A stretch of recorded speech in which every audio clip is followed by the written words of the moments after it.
संत तुकाराम महाराजांच्या पालखीमध्ये वेगवेगळ्या प्रकारच्या दिंड्या या बघायला मिळतात आणि त्याच काही कॉर्पोरेट दिंड्या सुद्धा बघायला मिळतात। मंगलम लँडमार्क या कंपनीतील 125 कर्मचारी सहभागी झालेले आहेत आणि त्यांच्यामधला हा उत्साह आपण बघू शकतो।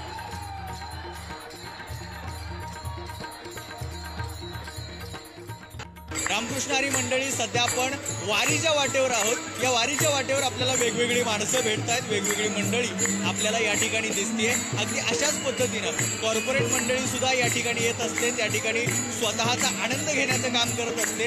अशाच पद्धतीनं मंगलम लँडमार्क नावाच्या कंपनीतील हे जवळपास 125 युवक आणि युवती या ठिकाणी एकत्र आलेले आहेत आणि यांच्या माध्यमातून हा खऱ्या अर्थानं आनंद साजरा केला जातोय असं म्हणायला काही हरकत नाही। या कंपनीतील काही प्रतिनिधी आपल्या सोबत आहेत, आपण त्यांच्याशी बोलण्याचा प्रयत्न करूया। माऊली, काय सांगाल, किती वर्ष झालं तुम्ही ही वारी करताय आणि काय आनंद मिळतो? मंगलम, नमस्ते। मंगलम लँडमार्क ही आमची कंपनी आहे आणि गेले 5-6 वर्षापासून आम्ही पुणे सासवड किंवा आळंदी ते पुणे ही पायी वारी करत असतो।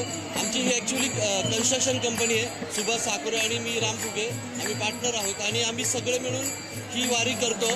जवळपास 150-200 लोकांची आमची टीम आहे। माऊलींच्या ज्या पालखीमध्ये सगळं एकत्मतेची जी भावना असते तीच भावना आमच्या टीममध्ये पण आहे। म्हणजे आज या टीममध्ये ऑफिस बॉयपासून GM पर्यंत सगळे एकत्र एका गुणागोविंदाने ज्या पद्धतीने पालखी एकत्रित चालतात, तर ही सगळी एकत्मतेची भावना आम्ही घेऊन पुढे जात असतो।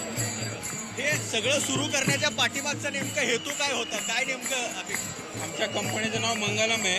मंगलममध्ये सगळं ऑस्पिशियसनेस आहे, आनंद आहे, मंगलम आहे सगळं। आम्ही मंगलम जेव्हा आमचं मंगलम कंपनी ही कल्चरल कंपनी आहे पूर्णपणे। आम्ही मराठी कल्चर जपण्याचा प्रयत्न करत असतो। मराठीमध्ये जेवढे सण आहे, फेस्टिवल आहे, सगळे सगळे आम्ही सेलिब्रेट करतो।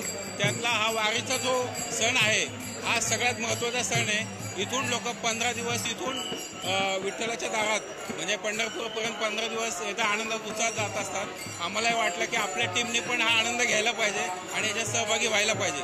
मग मागच्या 4 वर्षापूर्वी आम्ही हा आनंद घेत आलोय। कॅमेरामॅन सुरेश सावंतसह सुजित काळंगे, पुढारी न्यूज, पुणे।